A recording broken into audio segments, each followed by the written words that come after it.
before 1958, all the salmon in Alaska, or basically almost all of them, were caught by these fish traps, okay? These were either they were built on pilings like these, or they were anchored off of, a point where fish swam by. But the thing is, they were all owned by these Seattle canneries, Seattle-based canneries. And it kind of was it was a real thorn in Alaskan side that the fishing companies were owned by Seattle, okay? So there was this feeling that if you stole the fish from these Seattle-based companies, it was okay. Well, yeah, here's the way it worked, okay? These fish traps, they had a watchman, okay? And what would happen was these fish traps would catch fish without people being there. Basically, it was an arrangement of nets and floats.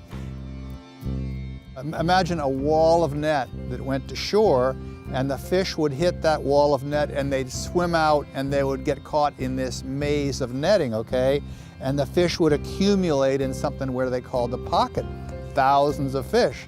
And then, the cannery would send out its tenders and they'd unload the pocket into the tender. Okay, well, and they had a watchman, to keep away fish pirates. Well, the fish pirates would come up to these watchmen and they'd say, "Hey, pal, here's $50. You can take a hike in the woods and let us take the fish, or we're gonna knock you over the head with a crowbar. You choose what's best." So basically, a lot of fish were taken from these traps just because it was this animosity against Seattle. And a key part of statehood was that there was a group in Petersburg, and the way statehood worked was that all the representatives had to agree on the details to create Alaska statehood.